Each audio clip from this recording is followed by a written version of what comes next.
엄살이 아니긴 한데, 근데 이거는 한번 자기가 시키는 사람 입장이 돼 봐야 됩니다. 2,200원 엄청나게 큰 돈이에요. 2,200원 정말 큰 돈입니다. 그리고 단품 결제가 요즘 많아졌기 때문에 옛날처럼 막 사람들 코로나 때처럼 회식하듯이 사람들 모아 놓고서 3만 원, 4만 원 한꺼번에 주문하는 사람들이 없어졌기 때문에 단품 주문에 2,200원은 진짜 큰 돈이고, 다시 말하지만 예전에 중국집이 직접 배달을 했을 때 그 정도의 지금 가격이 나오는 것보다 훨씬 더 많이 나오는 겁니다. 예전에 중국집 배달 기사들이, 흔히 말해서 철가방들이 이 정도의 금액을 못 받았죠. 근데 배달 플랫폼 때문에 이제 엄청나게 한때는 굉장히 잘 벌었고 400, 500만 원 벌던 때도 많았고, 뭐 지금도 아직 400, 500만 원 버시는 분들이 있지만, 이걸로 생계를 꾸려 나갈 수 있게 해준 거는 사실 배달 플랫폼이 맞긴 해요. 그러니까 배달 플랫폼의 입장은 굉장히 지금 양측에서 둘러싸인 상황이다.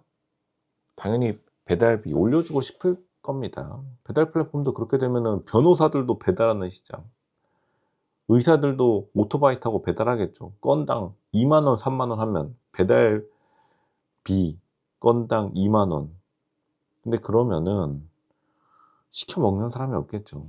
이게 지금 좀 배달하는 사람들이, 성실하신 분들이 이제 롱런하는 것도 맞는데 좀 생각을 하고 말해야 되는 것도 맞다. 근데 배달 유튜버들의 입장은 배달하는 사람들의 입장을 대변해야 되니까 로즈가 이해는 가는데, 다시 말하지만 2,200원도 지금 비싼 겁니다. 근데 가장 확실한 방법은 사람들이 배달을 많이 시키는 거겠죠. 배달을 많이 시키고 액수가 커져 가지고 주문 액수의 배달비를 빠르게 태워야 되는데, 배달비가 올라가려면요, 일단은 지금 경제가 굉장히 안 좋기 때문에 배달 액수 자체가 줄어들어서, 배달 액수가 줄어들수록 배달비는 심리적으로 크게 올 수밖에 없는데, 결국에는 그 지금 배달비도 비싸다는 것을 진짜 냉정하게 파악해야 된다. 물론 여기에 단기적인 대안은 없긴 합니다. 그냥 진짜로 물 떠다 놓고 비는 수밖에 없어요, 사실은. 그만큼 다들 지금 돈이 없으니까, 돈이 없어서 배달을 안 시켜 먹는데 어쩔 수 없습니다.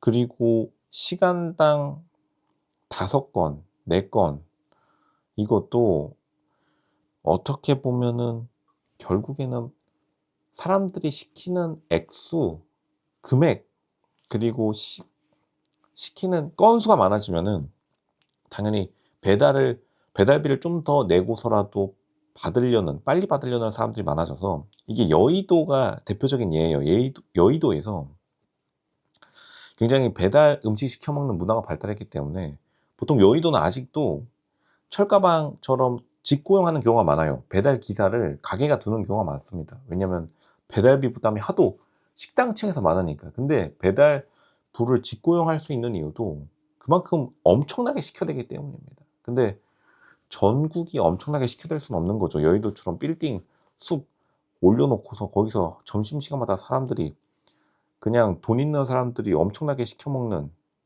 그런 경우는 없기 때문에 이거를 전국적으로 퍼져나가기에는 굉장히 어렵다. 근데 또 배달 기사분들 중에 꿀 빠시는 분들이 있어요. 여의도 배달 기사, 혹은 나름대로 자기가 자리 잡은, 그러니까 배달 기사, 흔히 말해서 우리가 딸배라고 하죠. 자리 잡은 딸배들 진짜 많습니다. 보통 이제 오토바이 가게 차리시던데, 그걸 지역 거점으로 해서. 근데 이런 배달 기사들 중에 잘 버는 사람들은 아직도 300~400이 나오긴 해요. 그것도 무난하게 잘 버시는 분들은 아직도 400~500이 나오고. 예전처럼, 예전이 너무 잘 벌었다라고 보는 게 정확합니다. 진짜로 객관적인 시각에서 코로나 때 초보자들도 400, 500만 원씩 벌고, 진짜로 대박 나는 날에는 800, 900만 원씩 벌던데, 그래서 이제 사람들이 인증한다고 자기 수익 인증. 근데 이게 주식시장에서도 이런 말이 있지만, 보통 스크린샷 찍을 때가 고점이에요. 그때 곧 스크린샷 찍고 자랑할 때 알아봤습니다. 이거 배달 시장이 조만간 붕괴하겠구나. 왜냐면 로쇼 집 앞에 배달 거점들이 굉장히 많았어요. 보통 이제 오토바이 가게 하시던 분들이 배달 거점까지 내 가지고 그 당시에 공격적으로 확장했는데, 지금은 반절 정도가 다 소멸되었습니다.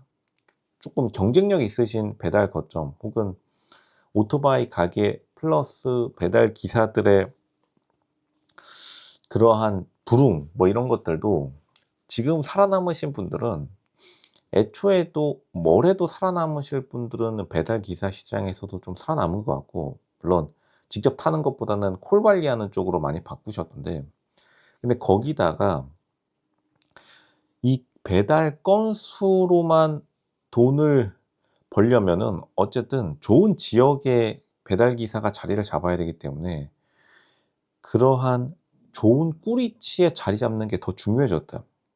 어쨌든 간 경제가 악화되더라도 돈 잘 버는 지역에서는 끊임없이 시켜 먹으니까요. 이게 보통 식습관이 빠르게 안 바뀌기 때문에, 그런 분들은 아직까지 조용히 버티고 조용히 꿀 빨고 계시고, 대한민국의 제일 1 원칙이죠. 꿀 빨 때는 혼자 조용히 빨아라. 꿀 지금 야물딱지게 빨고 계신 분들이 있고, 근데 그 외에 다른 분들이 평균값을 내리니까 이제 인터넷상으로 배달 기사들이 어렵다는 소리가 나올 수밖에 없는 겁니다.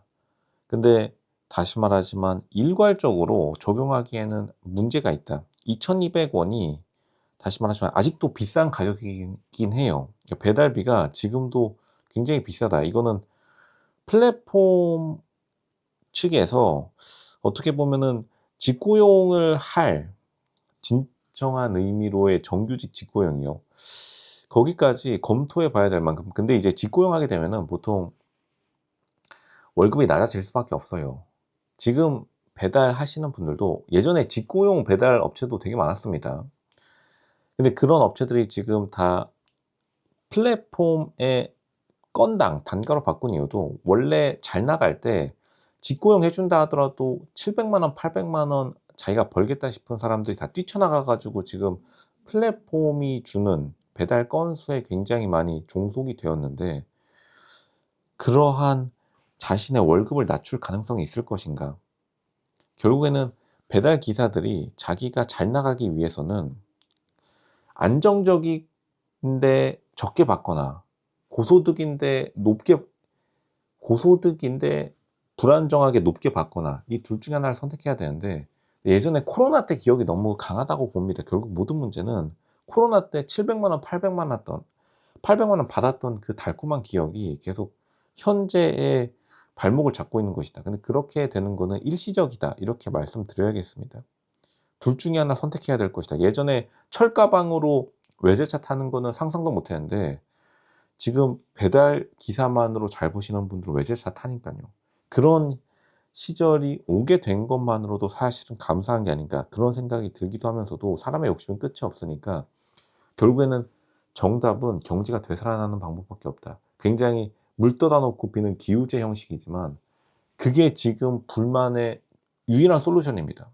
불만을 가질 거면은 적게 받고 직고용 월급제로 들어가든가, 아니면 다시 말하지만 불안정한데 고소득을 노릴 것인가. 근데 고소득을 노릴 거면 지금은 잘 나가는 동네 여의도, 강남, 광화문 거기 가가지고 뺑뺑이 돌아야겠죠. 그 방법밖에 없을 겁니다.